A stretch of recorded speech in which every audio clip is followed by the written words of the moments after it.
it hurt because it was like somebody took away the motivation, the dream, the cheer that my wife was providing me with. Especially Counter-Strike is something where if you want to see people, you want to see them performing. Like if you watch Anomaly, he's shit in Counter-Strike.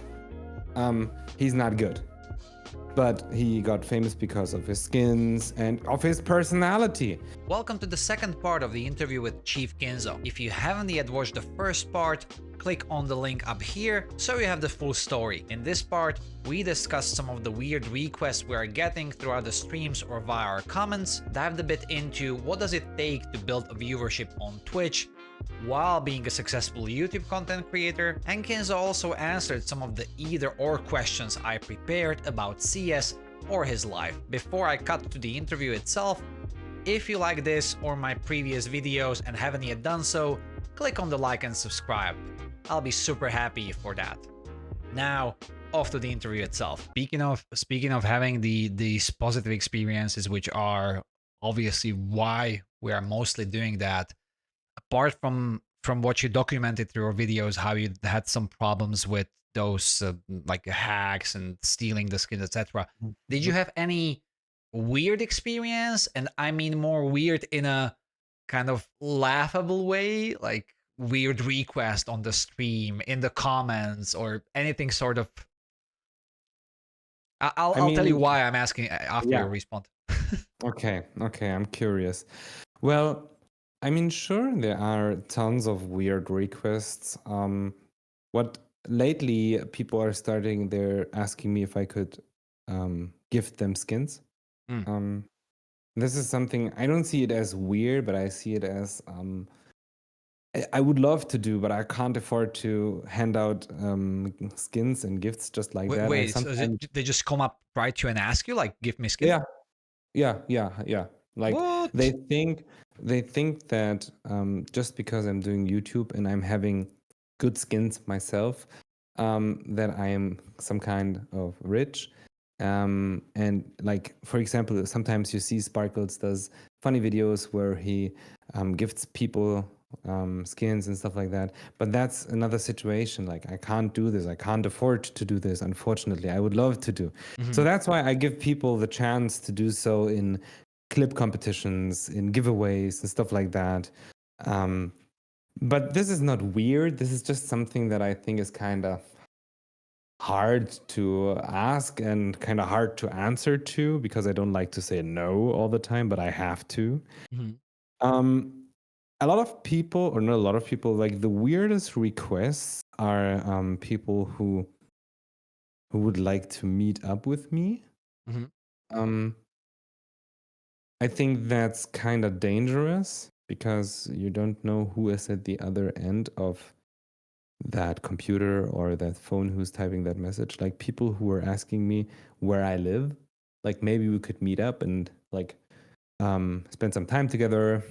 Um, I was like, I don't know, man. Like it's dangerous, right? It's not just dangerous for me, but yo, you're asking a stranger who's doing YouTube videos if you want to meet up with him. Like maybe I could be a serial killer. Who knows?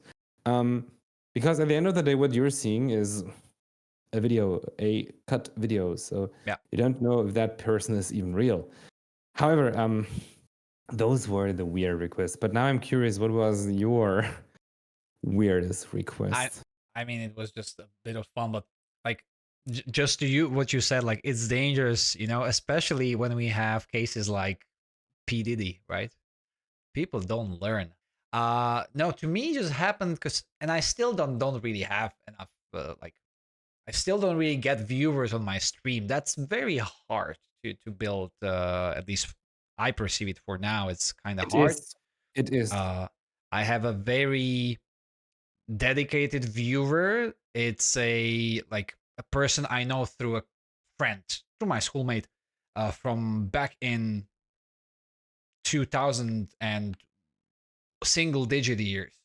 Mm-hmm. And that person likes gaming. That person found me when I was just during COVID streaming Sekiro on PlayStation without camera, without chat, just like turn it on. Mm-hmm. And they Mm-hmm. were watching, and that person still tunes in to this day. So that's That's a loyal follower. my viewer number one that almost always is there. By the way, shout out if you're watching.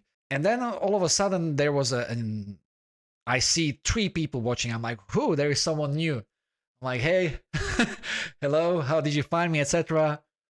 And the person is like, hey, it's 3 a.m. and I'm riding bus home. And I'm like, that's cool. Do you like Counter-Strike, whatever? And she's like, yeah, I do. Can you turn on the whispers? Because I have it blocked because on Twitch I don't even have a chance to type the whispers Mm-hmm, mm-hmm, when gaming on Face It. I'm mm-hmm. like, no, just don't worry, just post whatever you need. It's a safe space. And she's like, no, like let's open the whisper. And then I open it, and she was like, hey, so like you're such an exotic guy, and could we exchange Instagram and exchange photos? And I'm like, Yeah, I mean I that's don't even have hilarious. Instagram. I mean, yeah, you will have like the more people you will reach, the more weird stuff can happen, right? Good stuff and weird stuff goes Yeah, hand in hand. I mean, building up a streaming viewership is really hard because the viewer that you get on your videos, they view your video on demand. Whenever they want, just tune in. Maybe they skip forward to just have a look, then they subscribe, and that's it. Um, and then they might or eventually tune in for the next video. But streaming demands the people to stay. And especially in the beginning, because when you're streaming on Twitch and you're not having a lot of followership yet, you will be listed down yeah, below, somewhere between all those thousands of people who are streaming and having 1 to 5 viewers. You're getting buried. So, what happened to me was that because the YouTube kind of started growing, I'm having some viewers on Twitch. And it's not much because when you think about it, I have like 6,100 followers right now on YouTube. It's converting into roughly 50 viewers on Twitch. Like imagine 6,000 people. I say 6,000 because I don't think those are any bots because I never had a crazy spike besides of um, one time when Sparkles posted the video, I got like 1.5K, 2K at one time. Um, but you see, the conversion rate is pretty low. yeah, So there are not a lot of people, but those people who are in the stream, and that's what I am so grateful and loyal to. Even big creators told me that my chat is going so crazy because those 50 people, they are talking like crazy. yeah, And watching people who have 200-300 viewers, they're not having that much of engagement.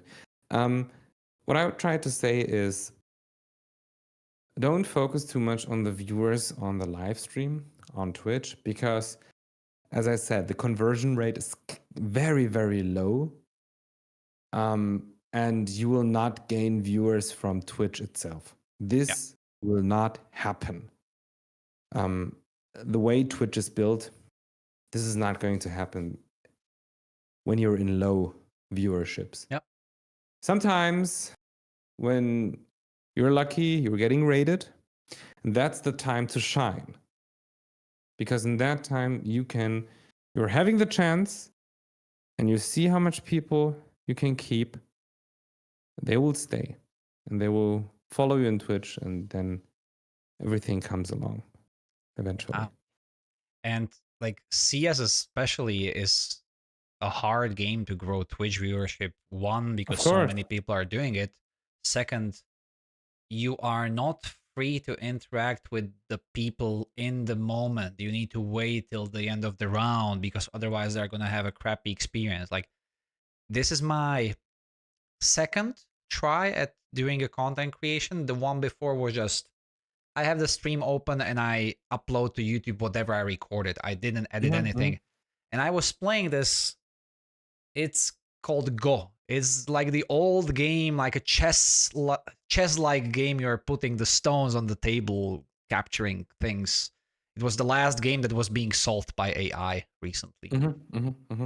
And when I was streaming that on Twitch, that's such a niche game with such a dedicated community, with people who, even if they are super knowledgeable about that game, they want to see a beginner play because the game on the highest level is so perfect. No, that was exactly what I wanted to say. Like, especially Counter Strike is something where if you want to see people, you want to see them performing. Like, if you watch Counter Strike and you like the content, it's getting engaging when you see something like happening. And if you see something happening in Counter Strike, it must mean that you have to be extreme good at it. Otherwise, it's not fun to watch. Like, Counter Strike is not a game that is fun to watch if you're not good at it.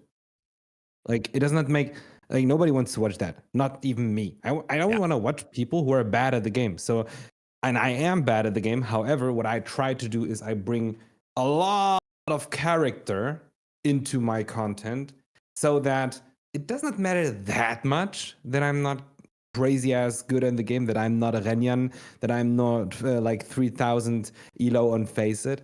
However, it's there are still people who want to see the growth, and I think that's the most important thing, to have a journey. Like, there are so many people who say, wow, I started watching your videos and you got so much better in such a short amount of time.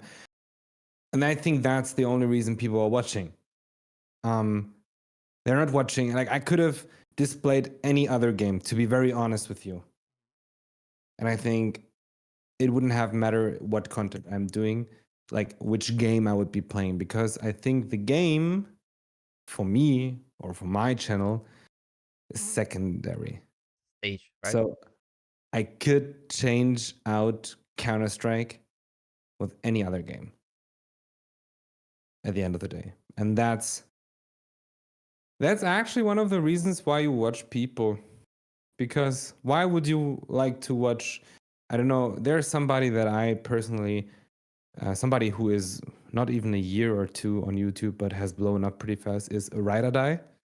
I don't know if you know him. Yeah. He does beautiful content. He has such a chill guy, and he's great at the game. He got into Faceit level 10 in less than a year. And I watch him not because he's so good at the game, which he is, but because of his personality. Why do I watch Renyan?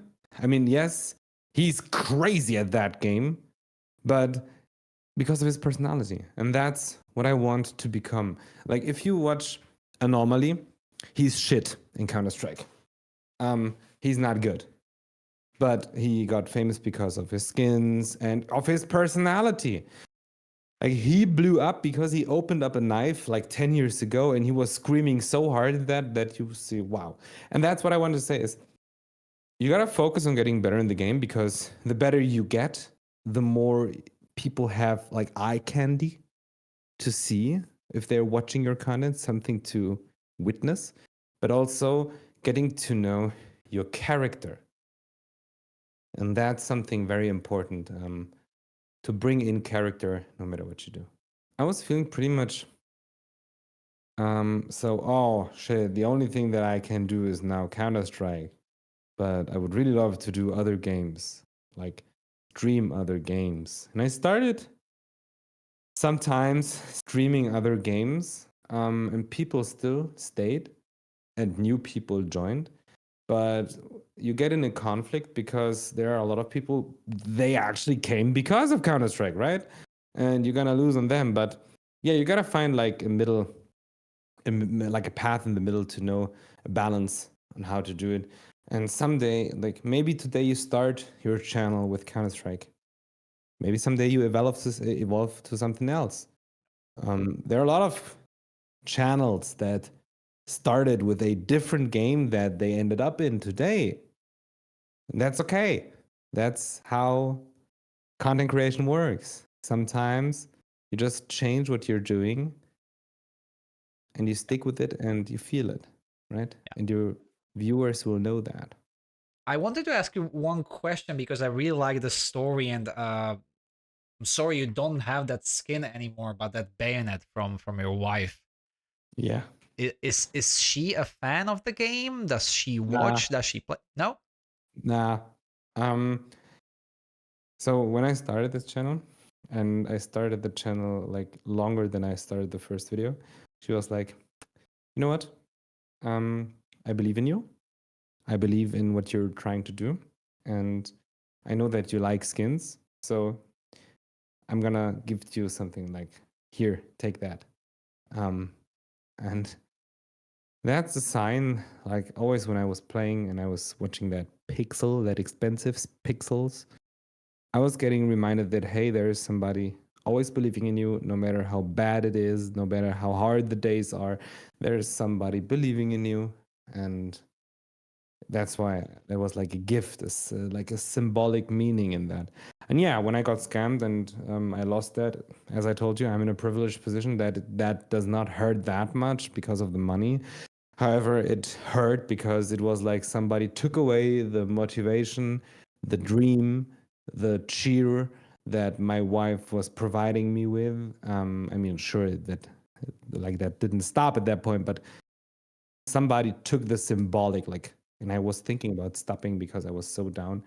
However, everything turned out to be greater, and now I have even more in my loadout, and I still don't have that symbolic meaning, and I'll never get that back, but that's okay because it got replaced by something that proved that everything that happens for a reason, and Yeah.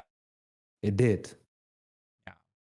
Again, like sorry to hear about that story that happened, but like the aftermath of that was just so wholesome. The like even from a person who is not you, who hasn't lost something by a scam, who hasn't been giving something as a replacement, it just felt like, hey, there are nice people around in the world, in Yeah, our little bubble there we go to escape every second day after our work. So yeah, yeah, that was very like a yeah. pretty It changed. side to my It was the best thing that happened actually, and I'm so yeah.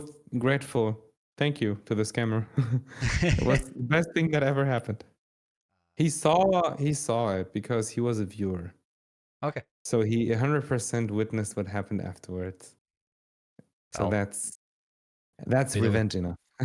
payback then. They had this like either or questions prepared for you, like spend 60 to 90 Sure. seconds on that. Go, go, Uh go. let's go. So AVP or rifle? AVP. Navi or spirit? Navi. Robs in face or Robs in vitality? Robson face. Indeed. Deagle buy or MP9 buy? Deagle by. Favorite map? Dust 2. Ooh, classic. Favorite position to play and on which map it is? Be anchor on Mirage. Ooh, boring one. Yeah, Favorite. because of that. Because nobody gets there. Nice. Yeah. Favorite single player game? Oh, I gotta think of that one. Half-Life. Favorite skin? AVP Asimov. Cycling or hiking? Cycling. And triathlon or strongman? Strongman. Nice. That was it. That was it. What I have. Thank you. Thank you. This No was fun. problem. That was fun. That was fun. I loved it. I didn't expect B anchor on Mirage, but yeah, it's. They say it's Honestly, boring, but it's fun if you know what to do. yeah, and that's the one of the reasons why I took that position.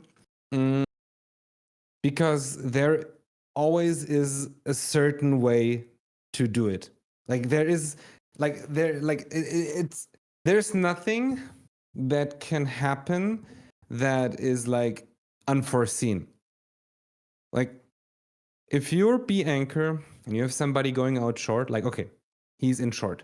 He's gonna give you information if it's happening.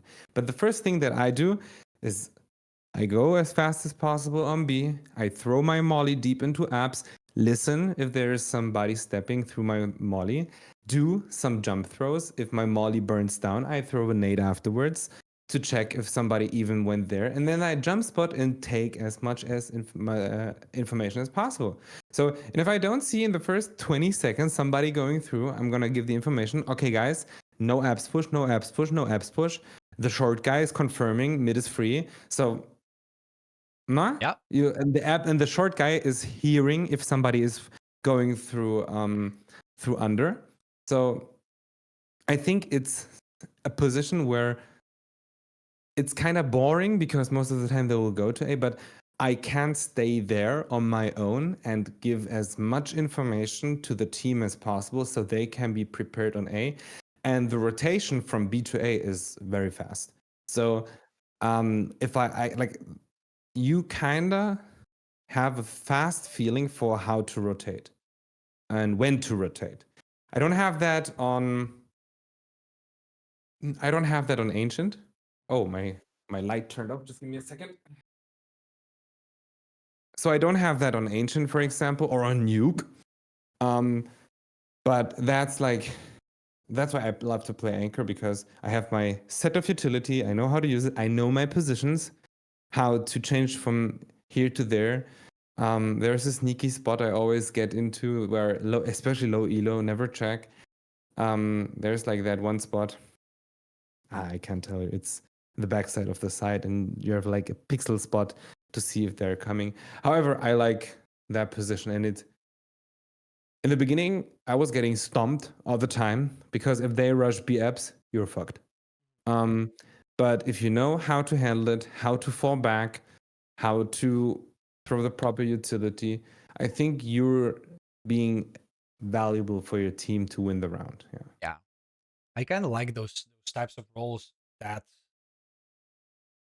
on which it really depend. Well, I mean, that really depend on you making logical decision about falling back when it's needed. I like to play Nuke Ramp, for example.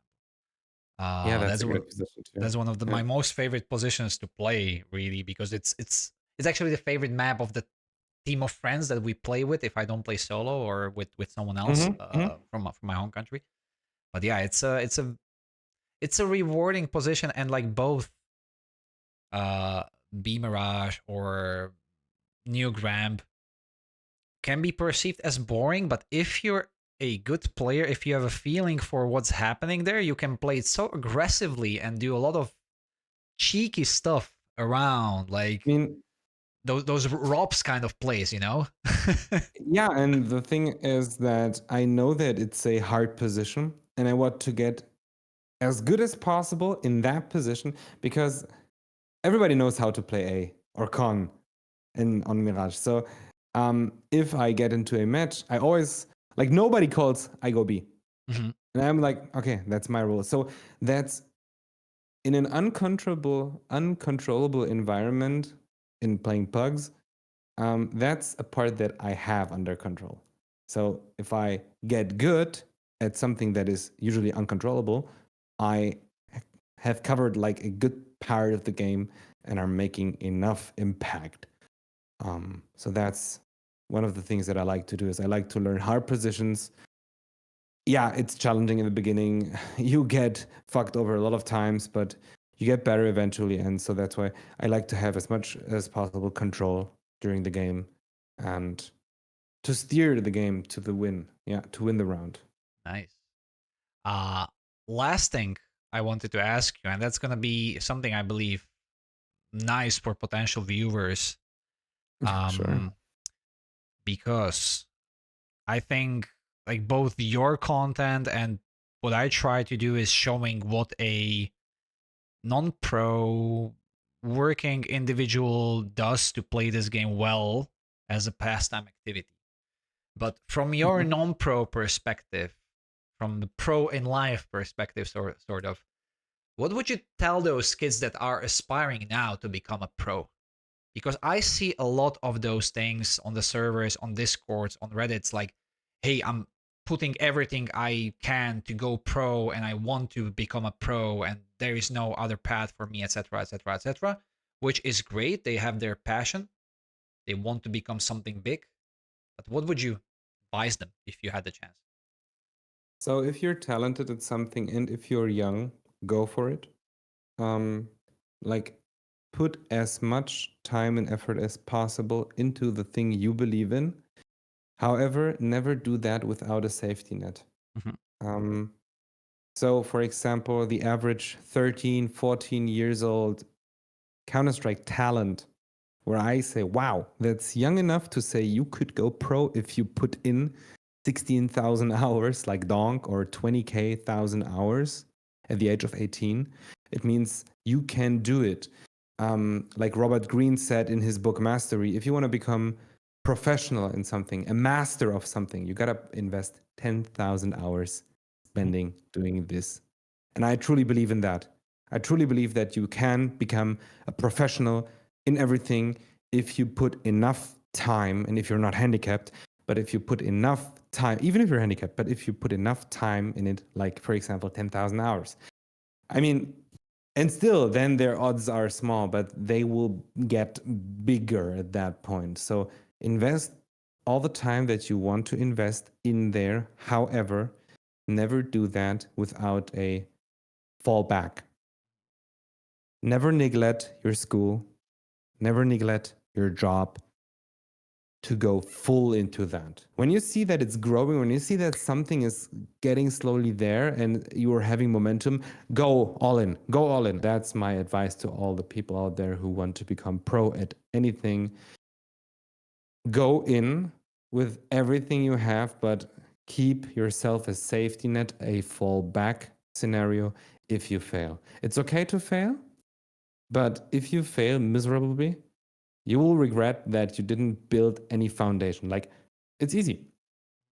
If you think you're 13, 14, and you want to become a Counter-Strike pro,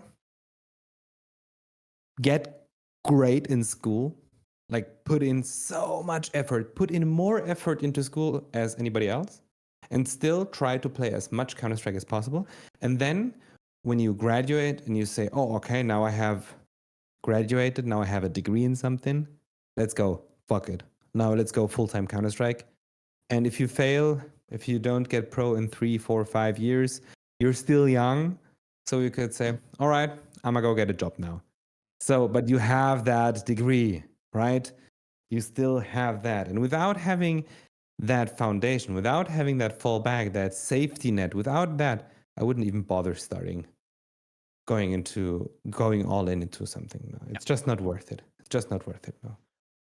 Agree 100%. And just to add to that, if any aspiring young pros are listening or watching, like Kerrigan finished university while being every single weekend on another tournament. Like Robs was partially in the school while he was already drafted with Mouse and traveling around, so it's possible. But like if you're drafted out of grammar school and get 1 mil a year salary, I guess is not, you can say yes to that, but still study on the side. Doesn't hurt. I Oh mean, yeah. everybody can do it. If you see the people who are great, like there's just one donk. Yeah. Look how many pros there are out there, but there's just one donk. Maybe there's a Kiyosaki, or how his name is spelled. Kyosuke. Kyosuke. He's young as well, but he's still no donk. Mm-hmm. And imagine, like, I don't know about donk, like if he finished school. I don't think so, because he was already at the tops at 16, 17. So I don't think that this guy has finished school. However, look how many pros there are. Look how many tier 2, tier 3, tier 4. However, there's only one guy who made it at the tops, maybe with dropping out of school and risking it, right? So maybe he didn't have any other chance than playing full-time Counter-Strike. Maybe this was the only thing that he could do. Mm-hmm. I don't know the full story behind that. I never bothered to do background research in that point, because I just enjoy what he's doing right now. I don't care what he did before. But he's an adult up here. It's crazy. If you listen to him, what he says, how he speaks, this person will go places, man. Yeah. He is already at those places. It's crazy.